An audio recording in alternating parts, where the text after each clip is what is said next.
how are you? How are you? I'm Anaya Mujib and welcome back to my channel. And for today's vlog, ayan, last day na namin dito sa hotel. At ito si Babo, ini-enjoy muna namin yung paligid. At higit sa lahat, alhamdulillah, may araw. Today, maganda ang araw. It's a good sign para sa akin. Dahil ngayong araw, lalakasan ko ng loob ko.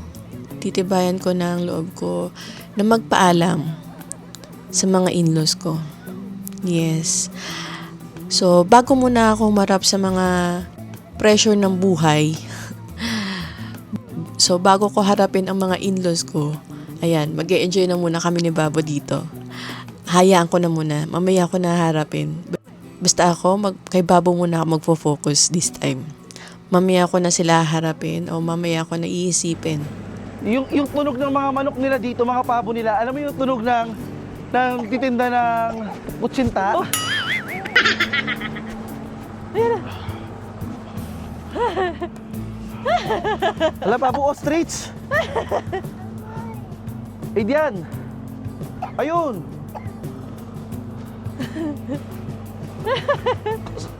Magandang exercise to sa kanya sa umaga.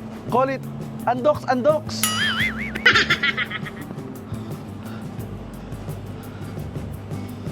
Oo. Matinik na dyan, ha? Roses yan, roses. Baba. Baba doon. Baba. Baba. Baba. Nag-shoot tayo, di ba? Doon, sa baba ka. Alalalahin! Ayun, baba. Doon, baba. Nag-vlog pa tayo. Alalalahin! Ayun na, Indian, ayun na.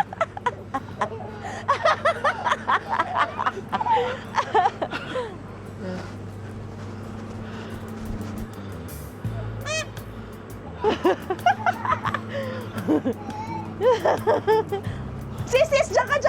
Akit na naman sila.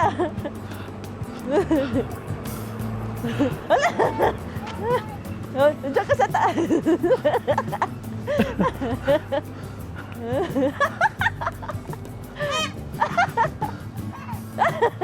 Habulin mo. Habulin mo, dali.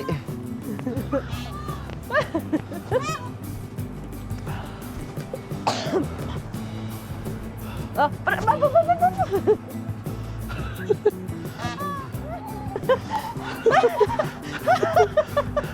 Kahingal yung laro mo.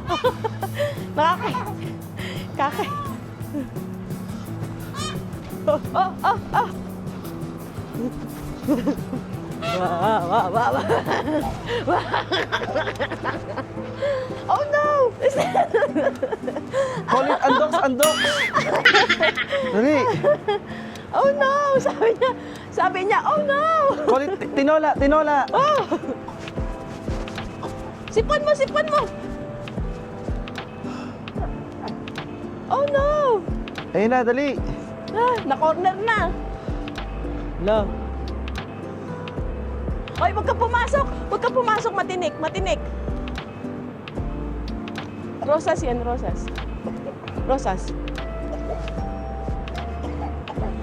Rosas yan, matinik.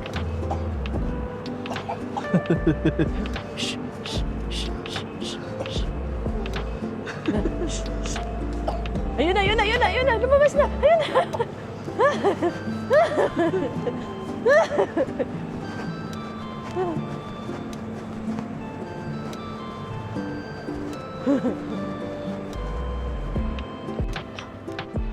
Bye-bye na.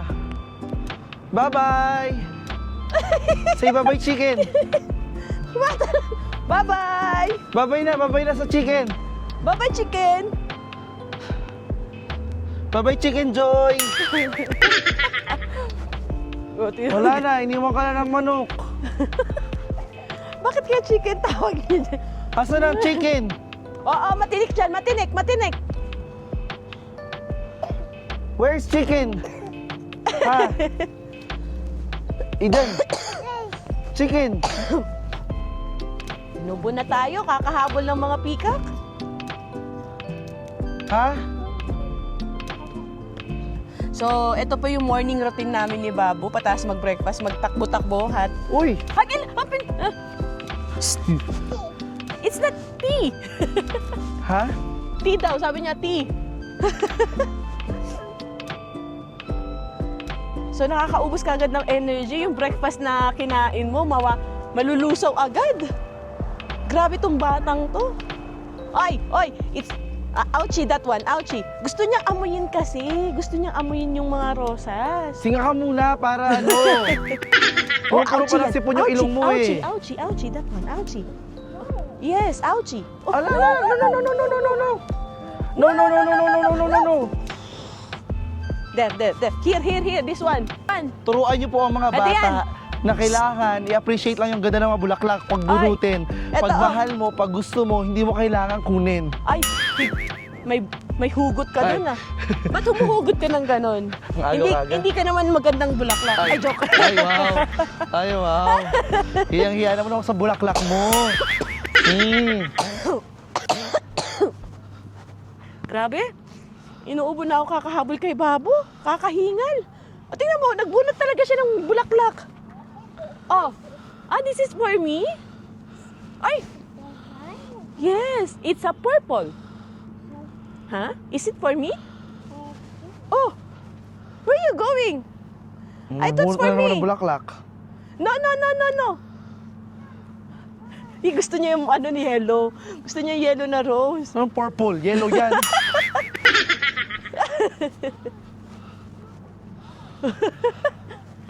I cannot reach also. It's so high. It's so high. No. Oh, jump. Maybe you can reach. Jump. Wow. Oh, let's go na. I cannot reach also. So ayan, nagkwentuhan muna kami ni Francis sa hotel, sa tapat ng hotel, bago kami mag-prepare ng mga gamit namin para mag-check out na. So kaunting diskusyunan about sa buhay, about sa mga decision, dahil kailangan makapag-decide na talaga ako, yung matibay na decision. Hindi, alam mo yung sabi ko, sa sobrang dry ng hangin, sobrang daming static, nakukuryente ka. Pag nakukuryente kasi, sabihin nun, dehydrated ka, at saka kulang sa moisture yung lugar. At ito, last look sa pinagsistayan naming hotel. Ang ganda, 'di ba? Ang ganda ng view. Ang ganda ng paligid. At magandang araw para sa akin. May bagong pag-asa. Ganun yung pakiramdam ko habang pinapanood ko ang paligid. At ayan, bumiyahe na kami papunta sa bahay namin.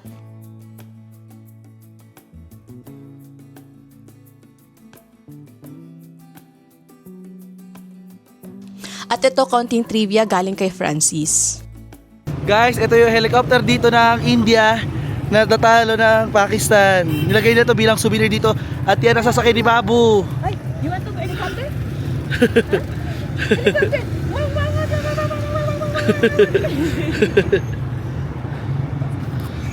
Ate, ayun o.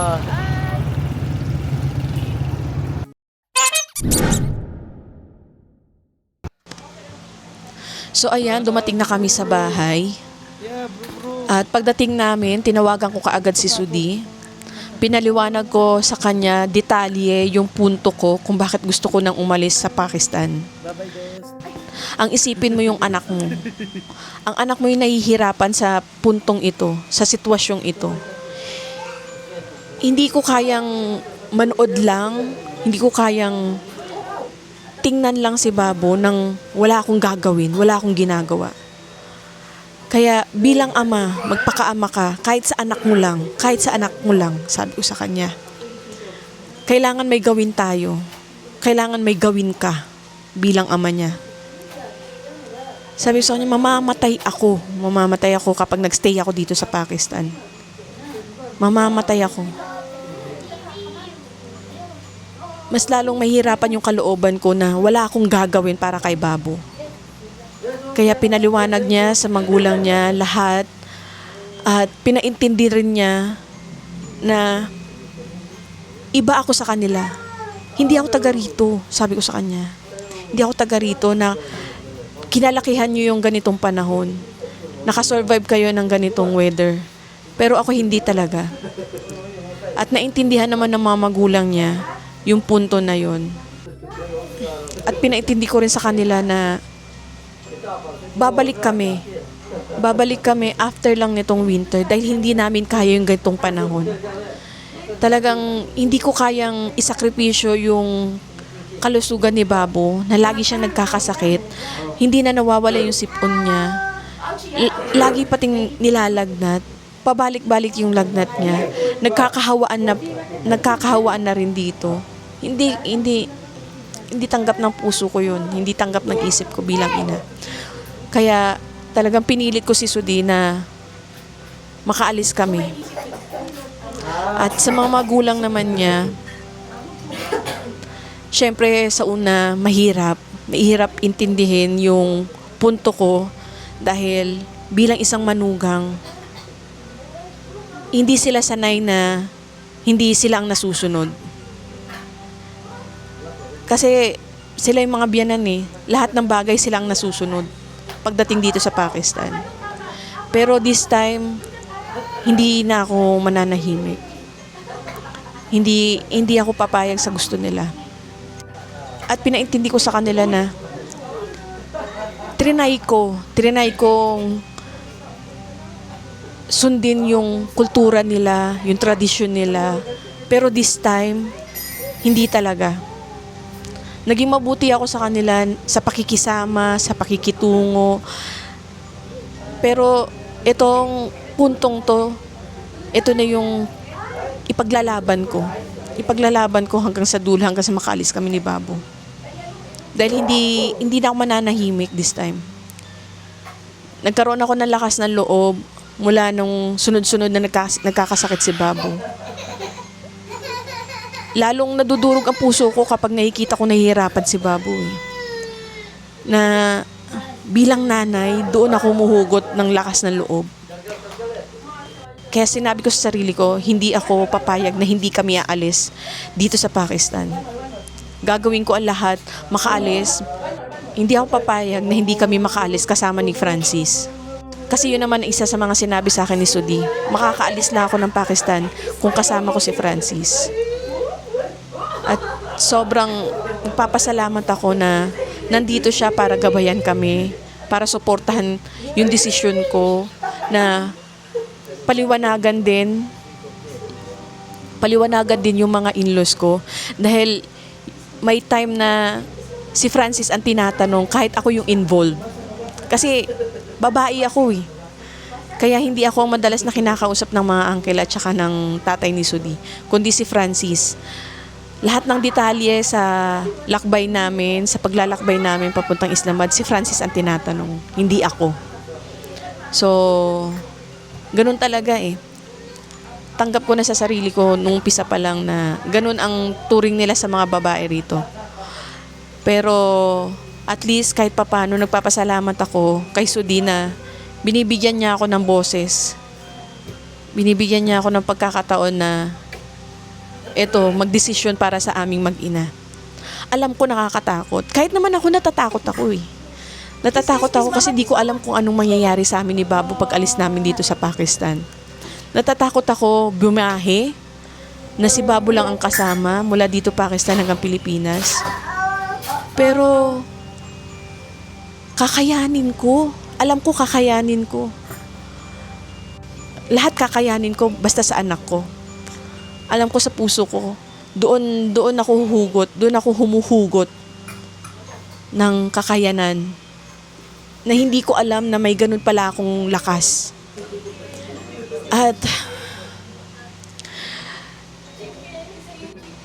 At sobrang nakaka-proud na nasasabi ko yung gusto kong sabihin. Giginhawa lang ako, makakahinga lang ako ng maluwag kapag dumating na ako sa Pilipinas. Pero hanggat nandito pa ako sa Pakistan, hindi pa ako magiging kampante. Kung noon natatakot ako, nung iniwan ako ni Sudi, natatakot ako kung anong mangyari sa akin dito, na malayo sa kanya, kami lang ni Babo. Ngayon, na-realize ko na ako ang magiging lakas ni Babo. Ako yung huhugutan niya ng lakas na hindi pa niya kaya. Kaya ko naman magstay dito sa Pakistan kung tutuusin eh. Kung may kuryente, kung may heater. Kaso wala eh. Wala naman akong problema sa mga biyanan ko. Mababait talaga sila sa akin dito. Yung tradisyon lang talaga nila at yung kultura nila, minsan doon ako maaray.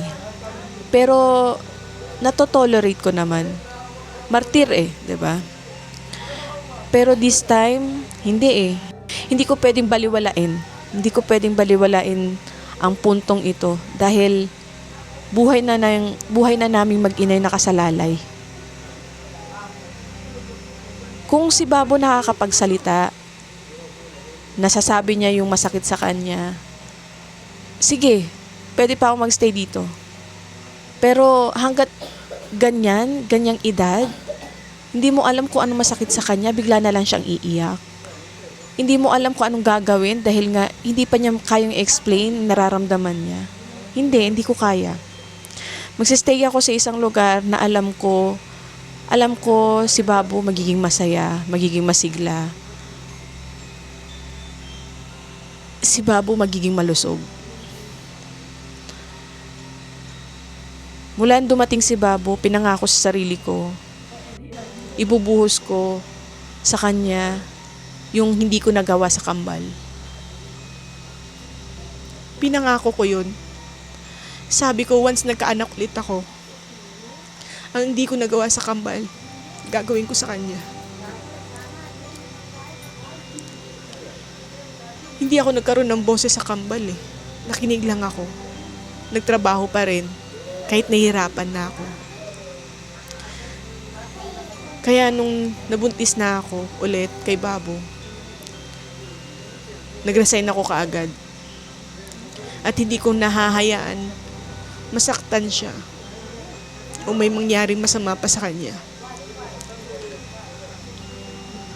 Ayoko na ulit maramdaman yung ganong sakit. Kaya ngayon, aalis kami. Aalis kami na alam ko tama yung ginawa ko. Tama yung gagawin ko para sa aming mag-ina. Oo, mahirap. Oo, nakakatakot. Pero normal yun. Habang may buhay, matatakot, mahihirapan ka. Kasama yun eh. Pero hanggat may Babo ako, kakayanin ko lahat. Magagawa ko ang lahat. Masusolusyonan ko ang lahat. Sana this time, maging sapat akong lakas, di ba, Babo? Para maging matagumpay siya sa buhay niya.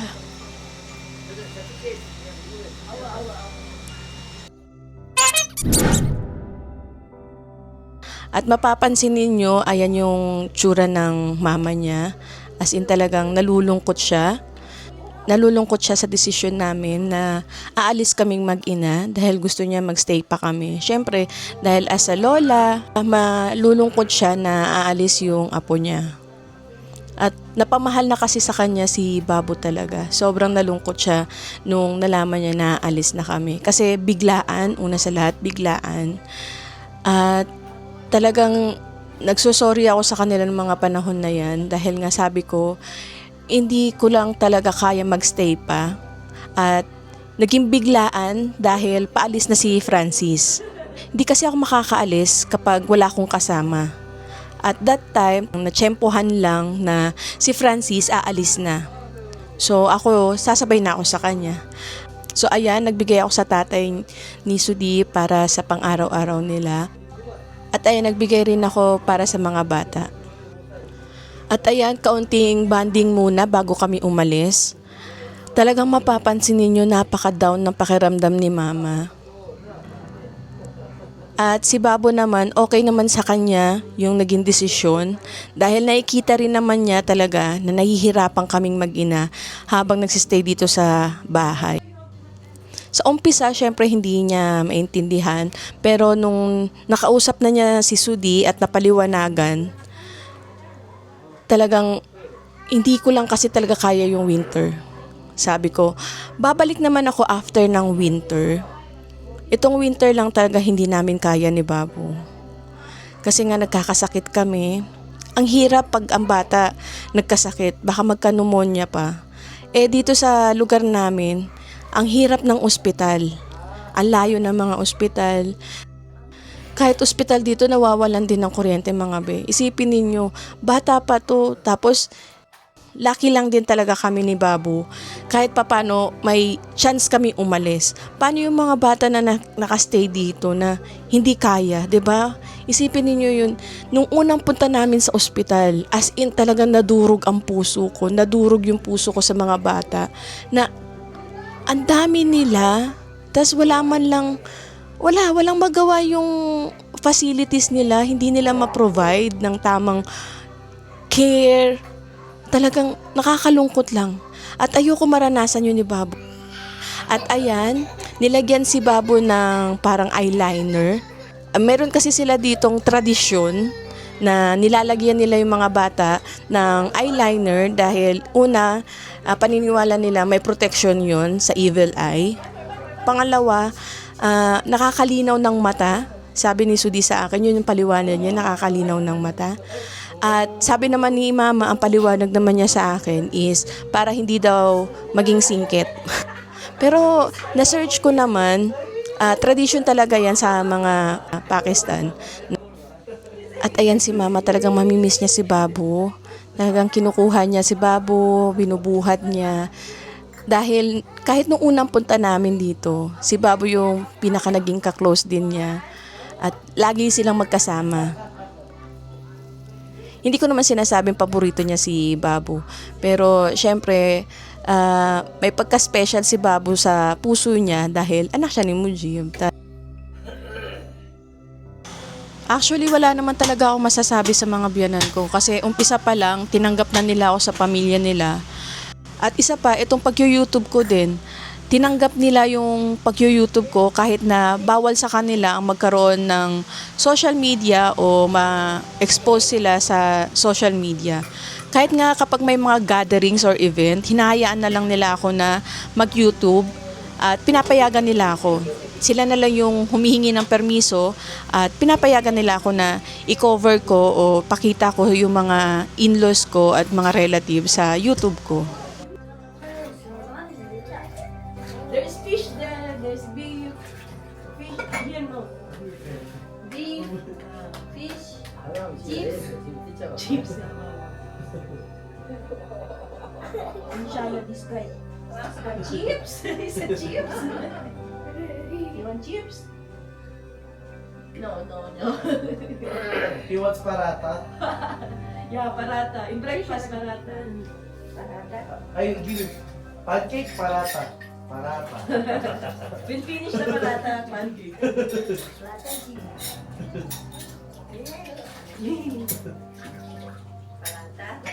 Say it, parata. Parata. Oh. Hot. You want more milk? Big milk? You want more milk?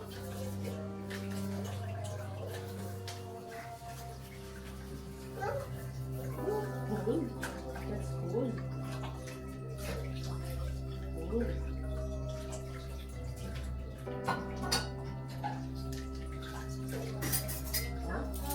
Uh-oh.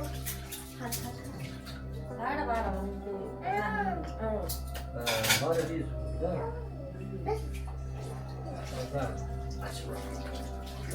Oh. Yan sama ko ni kanin.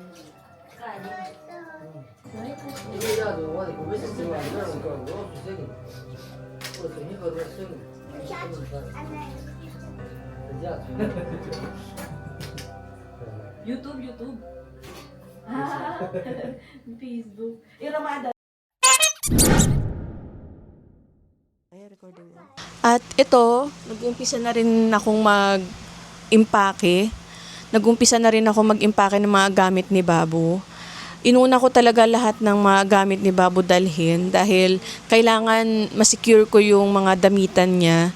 At kahit papano malamig pa rin kasi sa Islamabad, kahit sabihin na mas better yung panahon doon, malamig pa rin eh. So, kailangan dodoble-doble pa rin yung suot ni Babo pagdating namin ng Islamabad.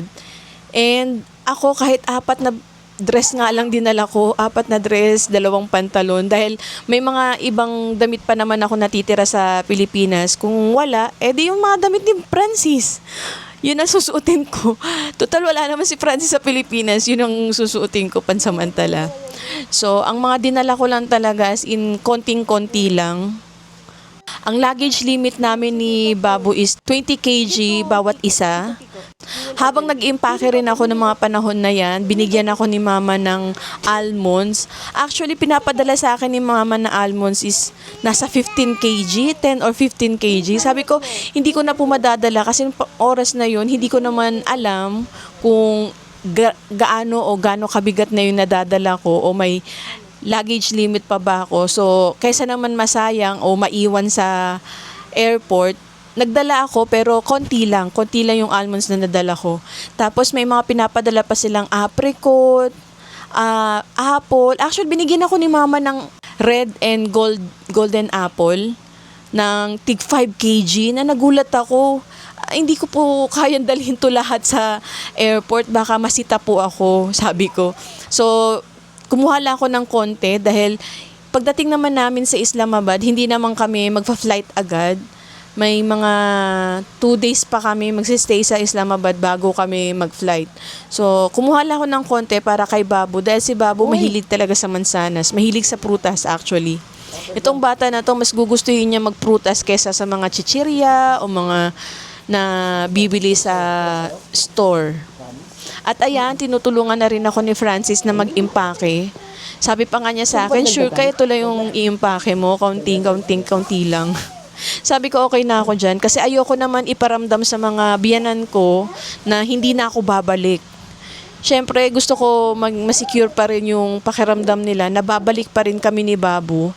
At hindi sila mag-isip ng masama na baka hindi na kami babalik. Mas maganda na yun na maramdaman nila na babalik pa rin kami. Lalo na si Mama, napaka madamdamin na ng mga oras na to. Ayokong maramdaman niya na ihiwalay ko yung apo nila sa kanila. Ilalayo ko yung apo nila sa kanila. Kaya sa mama ko sa Pilipinas, wag po kayo mag-expect na meron kaming pasalubong galing Pakistan, okay? Dahil hindi rin kasi inaasahan ni Mama sa Pilipinas, mama ko sa Pilipinas na darating kami. Dahil nung mga oras na to, nung kinontak namin si Mama, nagulat din siya, biglaan kasi, at nasa Samar pa siya. So, pagdating namin sa Pilipinas, hindi siya yung sasalubong sa amin pagdating namin sa Pilipinas, kundi yung kapatid kong isa, si Richard. So, sa akin lang, okay lang basta may magsusundo sa amin. Ang mahalaga, makarating kami sa Pilipinas. At isa pa pala, ang nabili naming ticket ni Babu is merong stopover. So, magsa-stopover muna kami sa China bago kami makarating ng Pilipinas. So, Pakistan to China, tapos China to Philippines. So, para sa part ko, medyo challenging yon, lalo na kapag may bata. Ngayon pa lang, good luck talaga sa akin. Pero ngayon, ito ang mahalaga, maka-impake muna kami at maayos namin, masettle namin lahat ng mga gamit namin.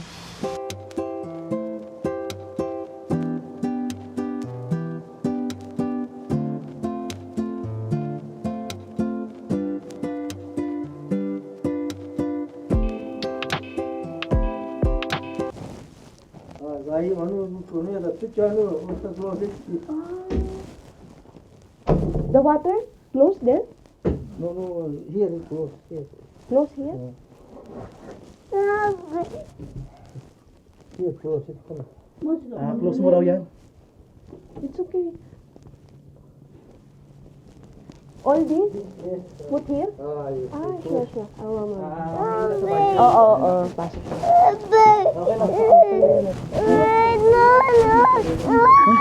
Inaantok na inaantok. Wait.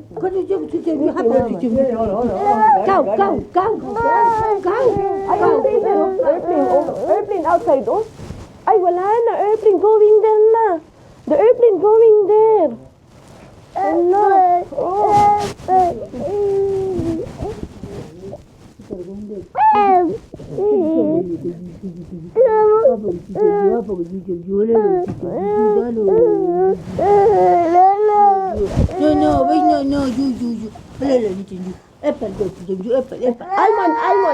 Almond. Badam. Badam.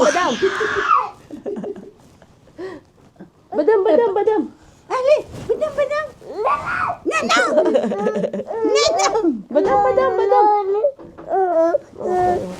Okay na, enough na. Bas.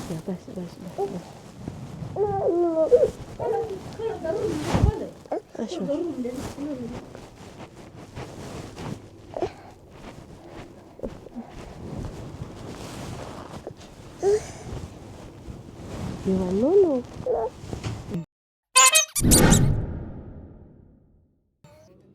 So, lahat kami nasa living room dahil pinamalitan na ni mama at ni tatay na alis na kami.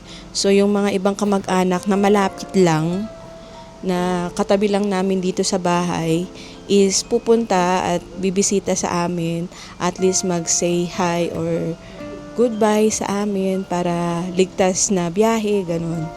So, may mga uncle at auntie kaming darating at yung isa naming pamangkin. Sila ang hinahantay namin na bisitahin kami. At kung mapapansin nyo, yung dalawang biyanan ko, malungkot na ng mga panahon na yan, lalo na si tatay. Hindi niya pinapakita, pero nahahalata ni Francis dahil siya yung nakakaharap. At kahit papano, nakakaintindi ako ng salita nilang Brushuski. Kaya pag tinatanong nila o kinakausap nila ako, nakakasagot ako, pero konting-konti lang.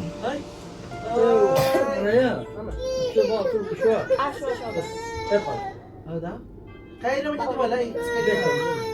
Nung walang palabas, ito mga pinsan niya eh. Ito mga pinsan niya eh. Naglaro muna.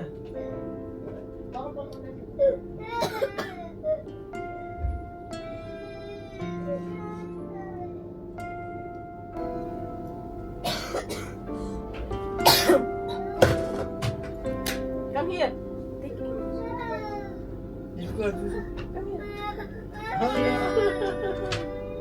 What you want? Cut this one.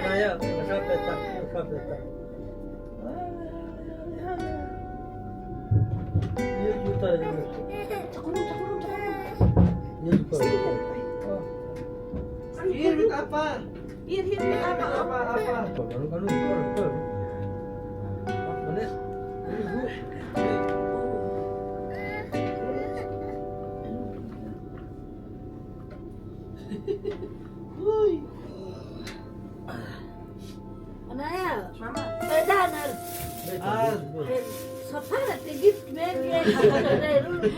Shukriya, mama. Shukriya.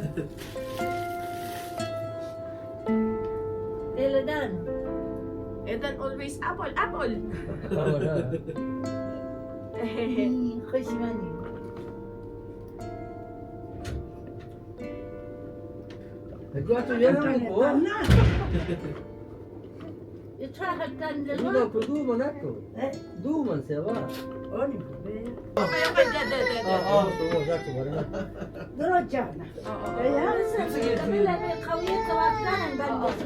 소리만 그 파티지 안 돼.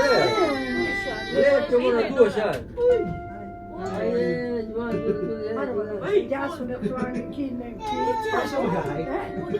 그렇지 안 돼. Francis looks like you're going high. We're going to hide Yeah, because there's a cage.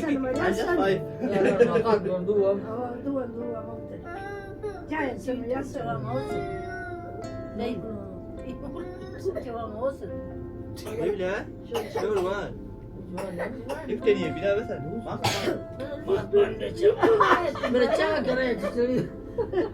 We're going on Philippines. Libas. Nasıl? Meron siya sa. Nasılmış bu lan? Puto, Pilipina. Inshallah, if I can. Really. But of course, Daytime not okay, nighttime. Marcia da. We're coming Puto back. var bu. I cannot survive only this winter. Garum milana, garum la kole. Çakul ma pi. 2 hours only bus. 2 아니 너 hours 왜 잠깐 bus. 주세요? E, 너 왜 잠깐 주세요? pindi ulan İslam'ı çakul dadan. İslam ben de. School daw. We're going Philippine. Hala niço ba? Philippine Garurum. Philippine like this. Warm, warm, warm in Philippine. Jada öyle. Bebeğe bu vatanı kim? Muji pacha domano, muji pacha. Bebeğe ne sor şu bebeğe. Dubai? Mama No visa, Mujib. I don't have visa in Mujib. Need visa there. Philippine no need visa. Passport only. 비자 비세 뭐야? 비자 비세. Tamam. Hala ba piya? Babu dita? Here? Kunsa? Yada pidi rodo be. 맨 아자 알아.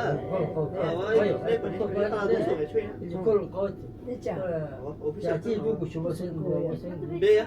Ova. Droce ba? 셀프에. Ela koydu Sleepy, patay. man.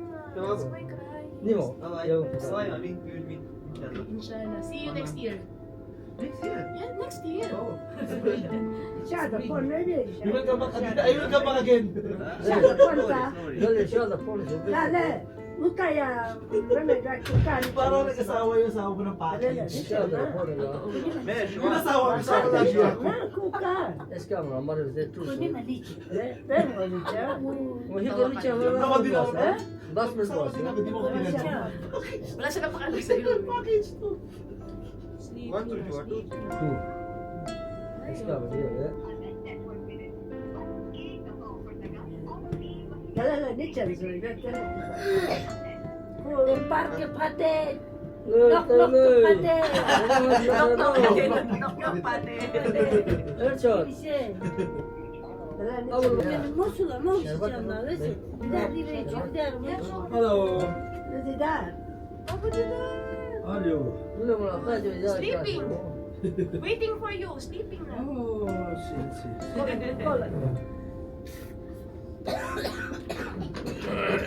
La la. Konuşacak da bu. Karım kola ele niçin açtı? Ben çiğme de bir çok karım. Batay. Mana kalau Car, cek. welcome here. Kalau pati kar. Roadblock. Oh, kepekan bandar lah. Ku subuh subuh thod aşağı ni çembe. Le tomar da kamera. Okay. Change car 2 times. Yeah, in Not terminal. starting. Not starting. Too much cold. Oh, kamu start one. Waiting long time at terminal. Start, no. There's 1 and 7 the color is okay. Mosina. Da. Şerbat içici tabii. Kendi içici, beraber. O sen için şerbat içici. Kendi içine şerbat. Terus. Kaçıra gideceğim ne kyo? I will check now. I will check after. Aşağı. Check it out. Yung mga gamot nito, tatago na. New şerbat bize new subati. Şu anda. İyice kabizleyim de be. Babo Didar! Smiling na. Smiling. Best friend niya to. Dia Best friend. Sino ba na sombe? ama şey kim ona kan? Sila. Nabi bilir istemem seni. Niçin bana duvar? Ona niçin na? Kamla ça. Lala duvar oraya bana. Ama ne zarar? Uy, I'm here! I'm here! I'm here! Nasıl var? Hindi ito. Nasi sa limbe, anayan ko. I'm here. What's going on? Yeto. Edan is singana, Edan is. Dano. Jacket. Kar one o kala Sana kutun sana ulu. One o kala. Bibili. Kicha. Kaman or Libango? In Philippines, gano'n. Gano'n mo, Philippines.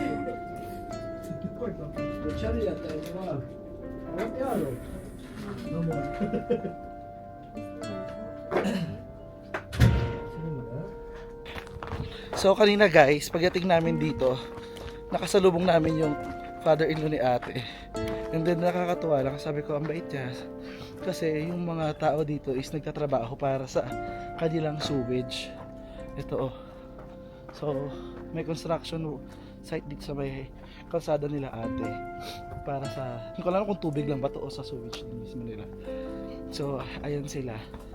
And diya sabi ko mabait siya kasi dinalahan niya itong mga nagtatrabaho dito. Assalamualaikum. Dinalahan niya ng tsaa at saka tinapay.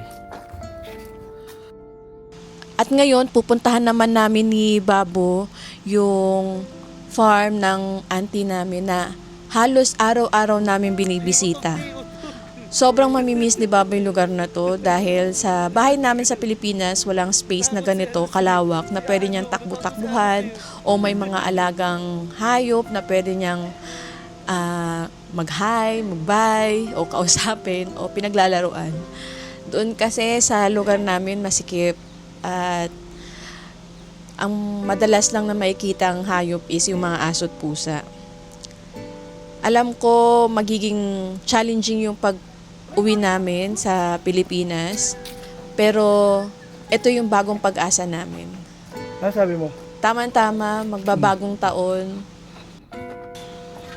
Tamang-tama at bagong taon. Literal na bagong buhay, bagong bahay.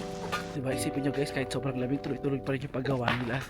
Pinatapos nila yan bago tuluyang magsimula yung taglamig. At, ay, Diyos ko, God bless sa mga may iwan namin dito. We feel sad na iwan namin sila dito. Pero syempre, it's a matter of who will you choose.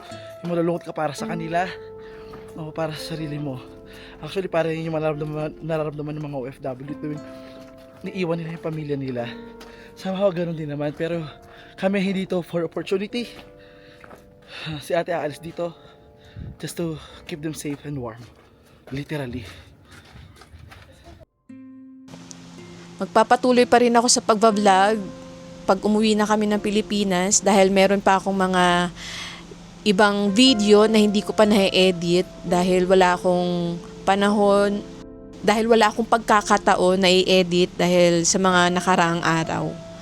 So sana mga be, suportahan nyo pa rin kami, suportahan nyo pa rin ako. At kahit saan man ako mapadpad, saan man kami ni Babo mapadpad, Pakistan, Dubai at Pilipinas, inshallah samahan nyo pa rin kami at walang iwanan. Hanggang sa susunod mga be, see you on my next vlog, inshallah. Bye!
At sa mga bago nanonood sa akin ngayon, please subscribe to my channel and help me to reach 100k para makabili na tayo ng bagong camera. Kasi ang dami nagko-comment sa akin na ang pangit daw ng kumakuha ko dahil magulo, masyadong shaky. Hindi pa po kasi gimbal yung camera ko. So, sana tulungan nyo ako, makabili tayo ng bagong camera, 'di ba? Para ma-enjoy natin yung mga scenic view dito, mga gandang view. At nakikita nyo yung background ko, ang ganda ng mga bundok, 'di ba? So, para mas ma-appreciate natin sila, mas maganda yung makakuha natin sa mga magandang view dito sa Pakistan. At sa mga bago nanonood sa akin, please subscribe to my channel and click the notification bell para updated kayo sa mga susunod ko na mga videos. And comment down below kung may mga gusto pa kayong gawin ko dito habang nandito pa ako sa Pakistan o mga gusto ninyong isuggest na pwede nating gawin habang nandito pa ako sa Pakistan. So, dito na po natapos ang video na to, and always remember, stay beautiful in here. See you on my next vlog. Inshallah, bye!